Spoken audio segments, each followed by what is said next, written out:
को पता है कलयुग का अंत कब होगा? भारत में एक ऐसा मंदिर है जहां पर 5 फीट का शिवलिंग है और जब उसके ऊपर पानी आता है तो शिवलिंग अपने आप ऊपर हो जाता है। भारत में ही एक ऐसा मंदिर है जहां पर कलयुग का अंत कब होगा इसके बारे में पूरी जानकारी बकायदा दी गई है कि सतयुग के समय क्या हुआ था, द्वापर युग में क्या हुआ था, त्रेता युग में क्या हुआ था। यह सारी जानकारी इस मंदिर में दी गई है। लोग पता नहीं कहां शिव को ढूंढने, महादेव को ढूंढने चले जाते हैं, लेकिन महाराष्ट्र के इस मंदिर के बारे में लोगों को कम जानकारी है। देखने से ही यह जगह स्वर्ग जैसी लगती है। लोग दूर दूर से जो जिनको जानकारी होती है यहां आते हैं, लेकिन शायद भारत में, पूरे भारत में इस मंदिर के प्रति लोगों का आकर्षण कम है और लोगों की जानकारी भी कम है। लेकिन वेद पुराणों के अनुसार भी अगर इस मंदिर को देखा जाए तो इस मंदिर में सतयुग का भी वर्णन है, इस मंदिर में द्वापर युग का, त्रेता युग का और कलयुग का भी वर्णन है। चलिए यहीं से शुरू करते हैं। यह मंदिर महाराष्ट्र में है, कहां है इसके बारे में आगे जानकारी दूंगा, लेकिन पहले इस चीजों को मैं समझाता हूं।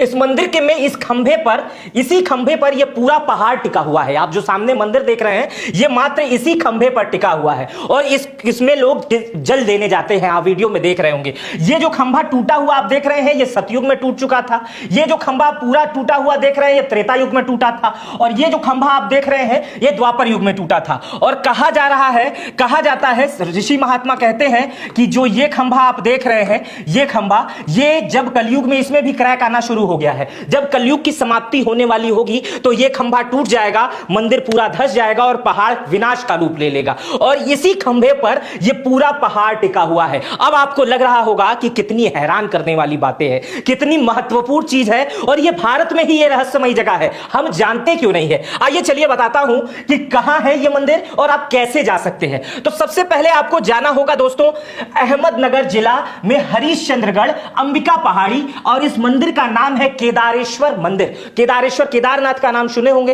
तो आप याद कर लीजिए केदारेश्वर गुफा मंदिर। यह मंदिर पूरी गुफा में है। अब यहां से इस वीडियो को देखिए, आप इस फोटो में भी देख सकते हैं, इधर वीडियो में भी देख सकते हैं कि किस तरह से एक आदमी भगवान शिव को जल अर्पित कर रहा है और किस तरह से यहां पर जो चीजें दिखाई दे रही हैं जिसका विश्वास करना भी मुश्किल हो जाता है कि एक पहाड़ी पर, एक खंभे पर पूरा मंदिर टिका हुआ है। बाहर से भी जब आप देखेंगे तो आपको यह स्ट्रक्चर इसी तरह दिखाई देगा, क्योंकि कैमरे की इतनी ताकत नहीं होती है कि वो पूरे पहाड़ी को कवर कर ले, चीजों को कर ले। लेकिन जब आप वहां जाएंगे तो आपको पता चलेगा कि इसी एक खंभे पर लाखों करोड़ों टन का पूरा बड़ा पहाड़ टिका हुआ है और यह बताया जाता है कि यह सतयुग, द्वापर और त्रेता युग की कहानी बताता है। यह मंदिर, लोग बताते हैं, जो इतिहासकार हैं वो लोग बताते हैं कि यह मंदिर सतयुग में बना हुआ था। कुछ लोग बताते हैं यह पाषाण काल का मंदिर है, तो कुछ इतिहासकार बताते हैं कि 6वीं शताब्दी में कलचूड़ी वंश था, उसी के शासन काल में यह मंदिर बनाया गया है। इस पूरे मंदिर में कहीं भी सीमेंट, सरिया कुछ भी नहीं। पाषाण काल से लोग इसी वजह से जोड़ते हैं क्योंकि पाषाण काल में अद्भुत आकृतियां, अद्भुत चित्र, और इस मंदिर में भी उसी तरह से अद्भुत आकृतियां, अद्भुत चित्र, भगवान शिव के विभिन्न स्वरूप पाषाण काल के समय से या 4000 साल पुराना, जिस तरह से भी आप देखना चाहेंगे, अगर इसकी खोदाई की जाए, इसके बारे में जांच की जाए, वैज्ञानिक भी इससे हैरान हो जाते हैं। 5 फीट का यहां जो शिवलिंग है वो लगभग जमीन से 8 फीट की ऊंचाई पर है। यह आप ध्यान से समझने की कोशिश कीजिएगा, जिसमें 3 फीट हमेशा पानी भरा रहता है। जब पानी इससे ऊपर जाता है तो शिवलिंग अपने आप ऊपर हो जाता है, लेकिन कहीं भी शिवलिंग का अंत नीचे तक नहीं दिखाई देता है। यहां पर एक और हैरान करने वाली बात है दोस्तों, यहां पर जब भीषण गर्मी, महाराष्ट्र जैसी जगह पर जब भीषण गर्मी रहती है तो इस कुंड का पानी बर्फ की तरह ठंडा रहता है और जब यहां पर भीषण गर्मी, जब भीषण ठंडी पड़ती है तो इस कुंड का पानी शारीरिक रूप से गर्म हो जाता है, मतलब आपका शरीर उसमें जा सकता है, जलेगा नहीं, इतना गर्म हो जाता है। इसके बारे में जो चर्चा है वो वैज्ञानिक भी इसका पता नहीं लगा पा रहे हैं कि आखिर ऐसा किन कारणों से होता है। मैंने बताया था कि इस मंदिर का जो जिक्र है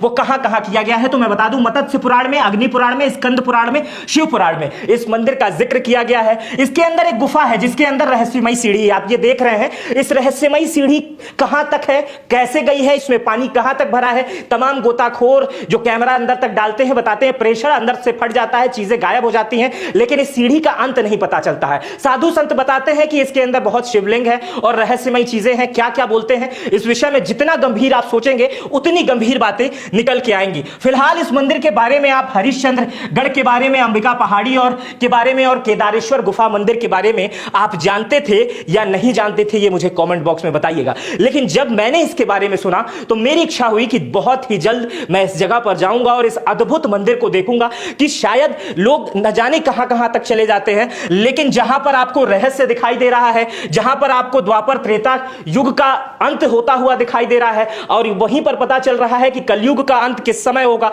ऐसी जगह पर जाना निश्चित रूप से हमारे लिए एक सौभाग्य का विषय हो सकता है। तो आप अगर इस जगह पर जाना चाहते हैं तो आप महाराष्ट्र के अहमदनगर जिले में हरिश्चंद्रगढ़ अंबिका पहाड़ी के पास आप जा सकते हैं। फिलहाल इस वीडियो को देखकर आपको कैसा लगा मुझे कमेंट बॉक्स में बताइएगा। अपना बेहद ख्याल रखिएगा। चैनल पे नए हैं तो सब्सक्राइब कर बेल आइकन दबा दीजिएगा ताकि आने वाली हर वीडियो हमारी आप तक पहुंचती रहे। तब तक के लिए अपना बेहद ख्याल रखिएगा। बहुत बहुत शुक्रिया।